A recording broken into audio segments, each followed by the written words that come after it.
Hello दोस्तों, मैं Aryan Shukla, business advisor and founder online business workshop. मित्रों, हम बात करना चाहेंगे मूड को संभाल करके रखिए। जैसे कि हमने पिछले भाग में बात की थी मूड के बारे में, मूड के महत्व के बारे में, इम्पोर्टेंस ऑफ मूड के बारे में हमने बात की थी। अब हम बात करना चाहेंगे कि मूड को संभाल करके रखिए।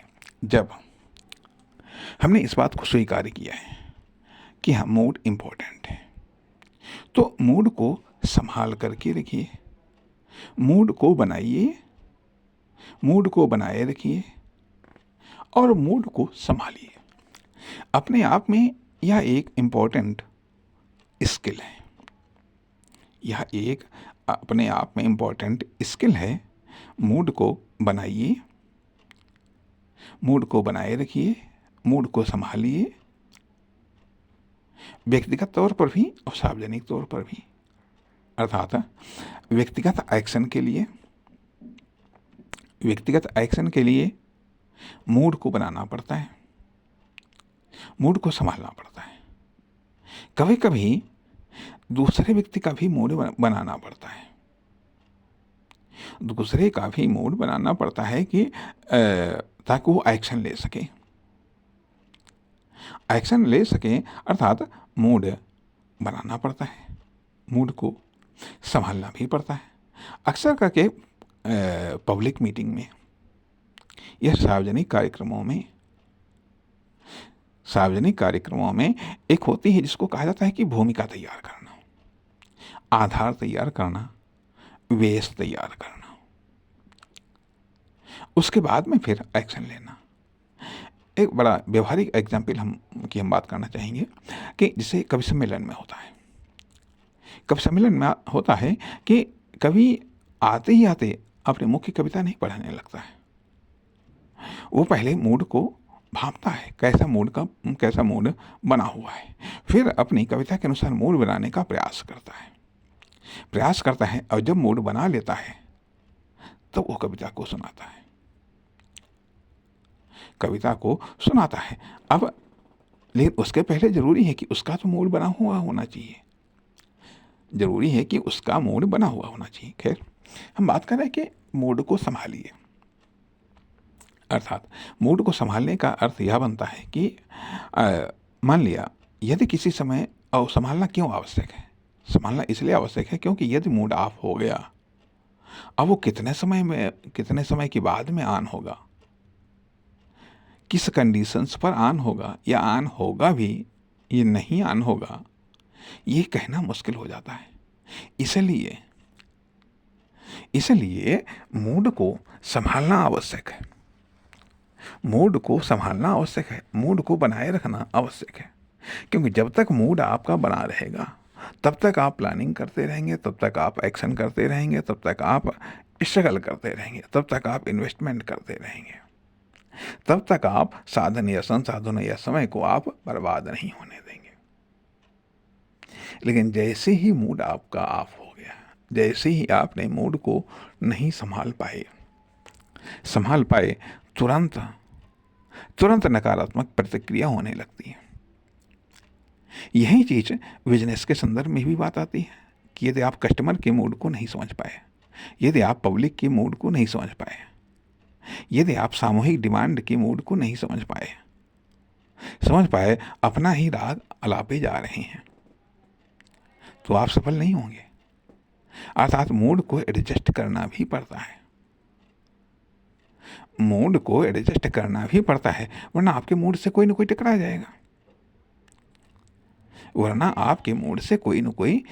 जाएगा, और टकरा जाएगा या तो उसके मूड का नुकसान हो जाएगा या आपके मूड का नुकसान हो जाएगा। इसलिए जो कस्टमर के मूड के अनुसार बात करता है, प्रोडक्ट दिखाता है, या फिर रिलेशनशिप को बिल्ड करता है, निश्चित तौर पर कामयाब होता है। कहने का अर्थ यह कि जहां एक तरफ खुद के मूड की बात आती है, वहीं दूसरी तरफ सक्सेस के लिए हमें दूसरों के मूड को भांप करके भी अपने मूड को एडजस्ट करते हुए प्लानिंग करनी पड़ती है, एक्शन लेना पड़ता है। जिसको हम साइकोलॉजिकल ट्रीटमेंट कह सकते हैं, ये जिसको हम साइकोलॉजिकल एक्शन कह सकते हैं। अर्थात किसका क्या करने का मूड कर रहा है, ये किसको क्या बात करने का मूड करता है, लेकिन यदि हम अपने ही झोंके जा रहे हैं, अपने ही झोंके जा रहे हैं, तो वहाँ पर हमको लाभ नहीं मिलेगा, वहाँ पर हमको सक्सेस नहीं मिलेगी। इसलिए और यदि मान लिया हम अपने मूड को संभाल न पाए,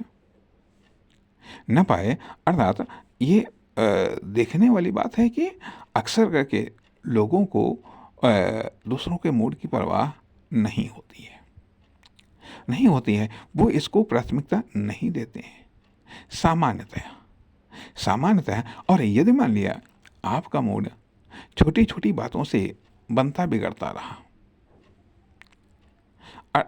बिगड़ता रहा तो मामला गड़बड़ है। इसलिए कि जिससे मूड बनता है उससे मूड को बनाइए, मूड की पावर को बढ़ाइए, लेकिन जहाँ पर लगता है कि हाँ इससे मतलब सावधानी के साथ में व्यवहार करिएगा ताकि आपके मूड को नुकसान न हो सके। जैसा कि बताया गया है कि कोई कभी भी किसी भी समय में आपके मूड को प्रभावित कर सकता है, क्षतिग्रस्त कर सकता है, जाने में या अनजाने में, बल्कि ये कह लीजिएगा कि मूड आपके पास में आपकी सबसे कीमती वस्तु है। मूड आपके पास में मतलब सबसे कीमती वस्तु है जिसको संभाल कर रखना होता है और इसे बढ़ाना होता है।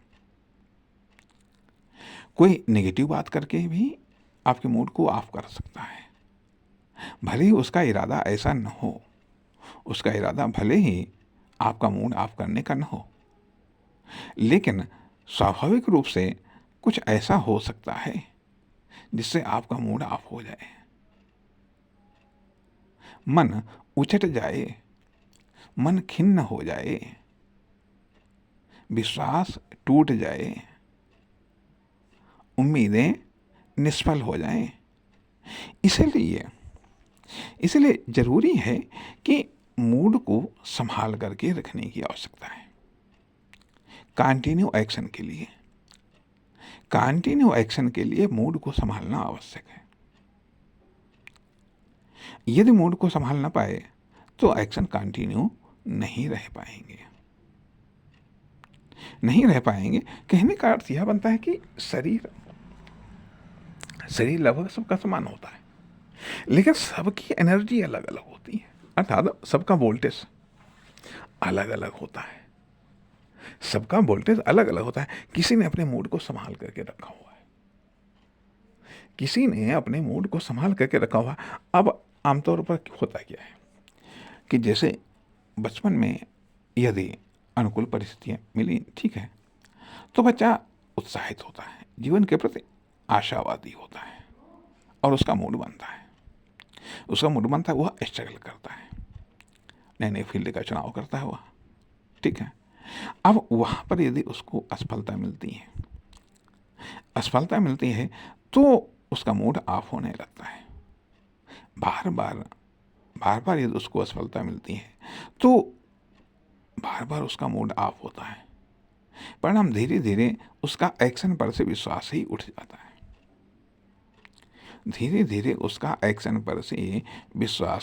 जाता है, ठीक। लेकिन फिर जैसे यदि उसको सफलता मिलने लगती है फिर से उसका मूड बनता है। अर्थात यह बात सही है कि सफलता मूड बनाती है और असफलता मूड बिगाड़ती है।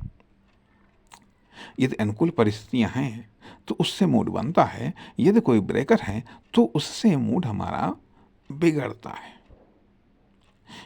है। तो फिर क्या मूड की कोई पार्टिकुलर स्थिति सफलता और असफलता का परिणाम होती है, या सफलता या असफलता का जो एवरेज निकलता है उसका परिणाम होती है? जहां तक हम समझते हैं कि ऐसा नहीं होना चाहिए। ऐसा नहीं होना चाहिए। ये सफलता या असफलता ये तो मूड की जो यात्रा के पड़ाव है। जब मूड यात्रा करेगा तो कहीं सफलताएं आएंगी, कहीं असफलता आएंगी, कहीं सपोर्ट मिलेगा तो कहीं सपोर्ट नहीं मिलेगा। ठीक है, कभी कभी सपोर्ट नहीं मिलेगा, बात और चीज़, और कहीं कहीं विरोध भी होगा। जब सपोर्ट मिलता है तो हमारा मूड बनता है, लेकिन जब विरोध होता है तो हमारा मूड बिगड़ता है। सपोर्ट मिलना एक तथ्य, सपोर्ट न मिलना दूसरा तथ्य, और विरोध करना ये एक तीसरा तथ्य आता है। तीसरा तथ्य आता है तो इसलिए यदि सपोर्ट मिल रहा है तो हमारा मूड बढ़िया बनता है, सपोर्ट नहीं मिल रहा है तो फिर हमारा मूड कमज़ोर होता है, और जब विरोध होता है तो हमारा मूड डैमेज होता है। इसलिए हमें मूड को संभालना पड़ता है। इसलिए मूड को हमें संभाल कर रखना पड़ता है। न केवल अनुकूल परिस्थितियों में बल्कि प्रतिकूल परिस्थितियों में भी मूड को संभालना पड़ता है। और जब हम मूड को संभाल नहीं पाते हैं तो हम अपनी प्लानिंग को चेंज नहीं कर पाते हैं या प्लानिंग को एडजस्ट नहीं कर पाते हैं। जब हम अपनी प्लानिंग को एडजस्ट नहीं कर पाते हैं तो फिर परिणाम होता यह है कि हम अपनी एक्शन को भी एडजस्ट नहीं कर पाते, अर्थात कभी मूड एकदम से अर्श पर तो कभी मूड एकदम से फर्श पर, कोई झटका लगा एकदम से वो फर्श पर आ गया। यह आखिरकार किस प्रकार का मूड है? हाई सेंसिटिव मूड है या फिर लो सेंसिटिव मूड है? किस तरीके का? या फिर कोई किसी का मूड बना रहा है, उसका मूड बनता ही नहीं। तो जब मूड बनता ही नहीं है तो वो क्या प्लानिंग करेगा, क्या वह एक्शन करेगा? इसलिए अभी इसमें कुछ ही बातों पर हमने डिस्कस की है कि हम मूड को संभाल करके रखिएगा। मूड को संभालना बहुत इंपॉर्टेंट है। नमस्कार, धन्यवाद।